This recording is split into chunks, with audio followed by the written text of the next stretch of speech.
Good afternoon and welcome to today's New York City Council vote on the Committee of Land Use.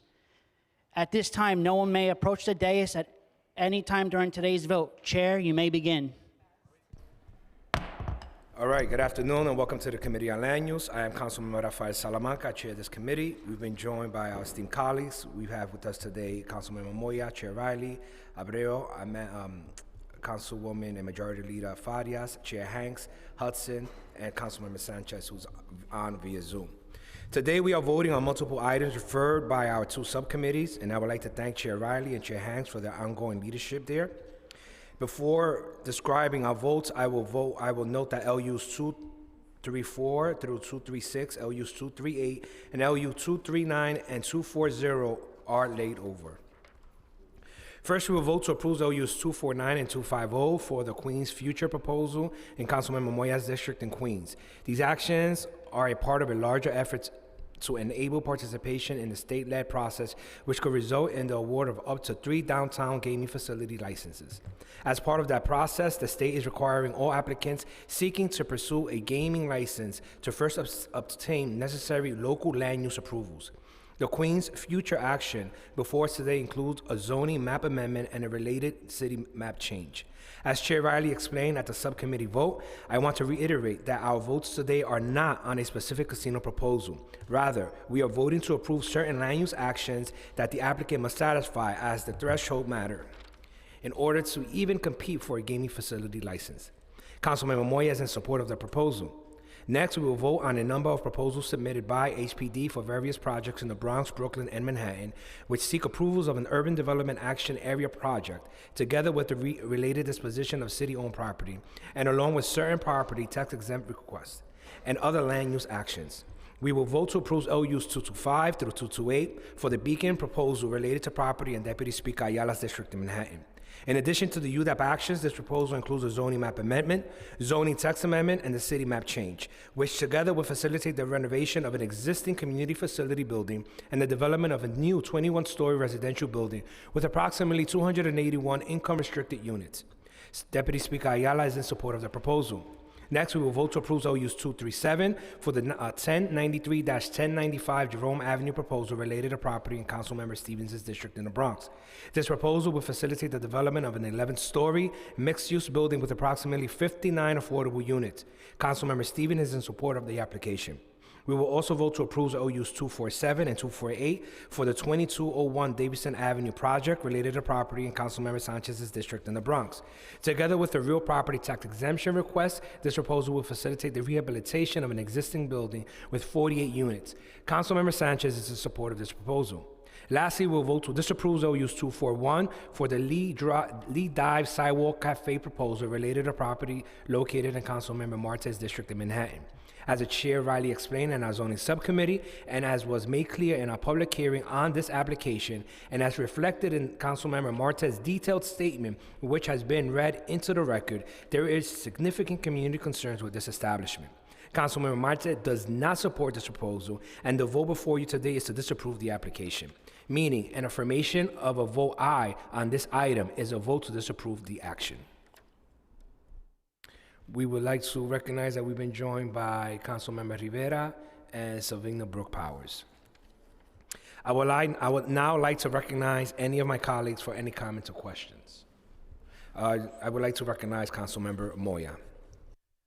Thank you, Chair Salamanca, and to my colleagues for the opportunity to share a few words about the project before us today, because it has the potential to boost the economy of the borough of Queens and the city as a whole. Throughout my career in public service, my priority has been to support initiatives that truly reflect our community's needs and strengthen our local economy. So when I was approached about the proposal for Metropolitan Park, a new sports, entertainment, and recreational destination envisioned by New York Mets owner Steve Cohen and the Hard Rock International, I made it clear that I would only support the project if it genuinely served our community. This project is about more than building a new venue. It's about creating lasting job opportunities, transforming this area into a world-class destination, and elevating our local economy to unprecedented heights. Metropolitan Park will provide 100% union jobs in both construction and operations, following the model that we established at Etihad Park in Willets Point. There's also a firm commitment to diversity in local hiring with contracts for MWBE enterprises and opportunities for our local residents. Community involvement has been a part of this plan. Mr. Cohen and the Hard Rock International have actively engaged with community leaders and shown real dedication to partnerships with local organizations. I also emphasize the importance of not overshadowing the current and future development that will help Queens become a premier destination. And I am pleased to say that Mr. Cohen and the Hard Rock International have worked diligently to address these priorities. Together, through our ongoing dialogue with Mr. Cohen, local leaders, and residents, we crafted a vision that truly serves Queens. So I genuinely support a vision that includes a vibrant, community-centered sports, entertainment, and recreational destination, complete with new open spaces, entertainment venues, a hotel, and a gaming facility. Like I mentioned before, it's a transformative plan that could significantly boost our community and city's economy. So with the development of Willards Point and Metropolitan Park, we have a once-in-a-lifetime chance to create a world-class destination that will benefit not only Queens, but all of New York City. By transforming these underutilized parking lots into a dynamic hub for recreation, commerce, entertainment, Mr. Cohen and the Hard Rock International have demonstrated their commitment to the best interest of Queens and New York City. We can create an economic engine that will draw visitors year-round, enhancing the experience for millions who come to Citi Field, the USTA, and the soon-to-be New York City Football Club first state-of-the-art soccer stadium. If we pass on this opportunity, we're choosing to let valuable land remain underutilized, limiting the future growth and potential for Queens. Let's not let that happen, and I ask my colleagues to please vote in the affirmative. Thank you.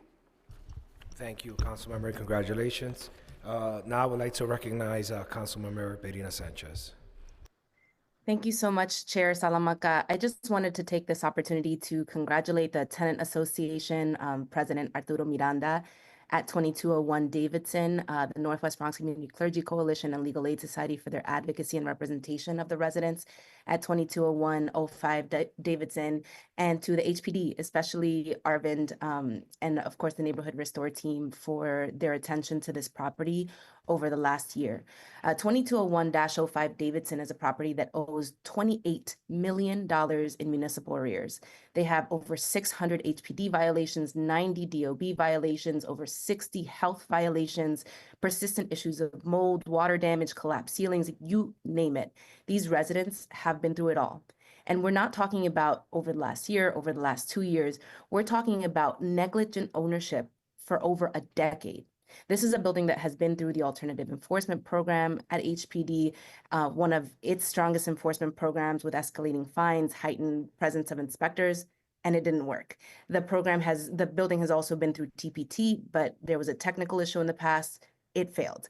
The city did not pursue a 7A petition with the tenants in 2020. Bottom line is that this is a property that has been falling apart. Residents have been living in squalor. And up until now, the city had really been failing this property.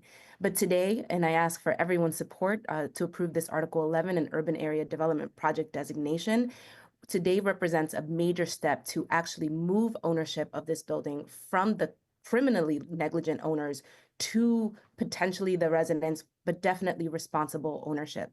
And now I want to take this opportunity to share with colleagues and the world, of course, that we have a responsibility as a city to have all the tools in our toolbox so that we can act on these worst actors and only these worst actors. So I have an Intro 1063, which is the Housing Rescue and Resident Protection Act that I continue to hope that colleagues would join me in signing onto, which fixes the harms of the previous TPT program and really tries to weaponize it against properties like 2201-05 Davidson, properties whose owners do not seek help, who merely attempt to collect rents even when their buildings are falling apart. So with that, thank you, Chair, for your time, and congratulations to everyone who has fought so hard for so many years to move this building into responsible ownership. Thank you. Are there any other members who wish to make a statement or comments? No, seeing none, I would like now to call for a vote on the following items, which all have the support of the local council members to approve LUs 225 through 228, 237, 247, and 248, and 249 and 250, and to disapprove LUs 241. Will the clerk please call the roll? Good afternoon, William Martin, Committee Clerk. Roll call vote, Committee on Land Use. All items are coupled. Chair Salamanca. Aye or no? Moya. I vote aye. Rivera. I vote aye. Riley. I vote aye. Brooks Powers. I vote aye. Thank you. Abreu. Aye. Farias. I vote aye. Hanks. I vote aye. Hudson. Aye. Sanchez. I vote aye on all except for land use 249 and 250, on which I abstain.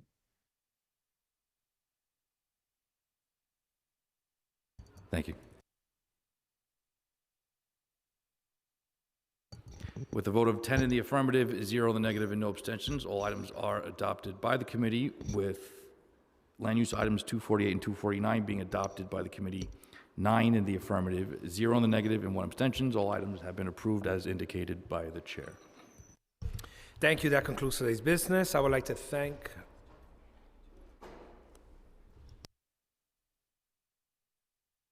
My apologies, vote correction. All items are voted with 10 in the affirmative, 0 in the negative, no abstentions. Land use items 249 and 250 are approved with a vote of 9 in the affirmative, 0 in the negative, and 1 abstention. All right, thank you. That concludes today's business. I would like to thank the members of the public, my colleagues, land use, and council staff, and Sergeant at Arms for attending today's hearing. This meeting is hereby adjourned.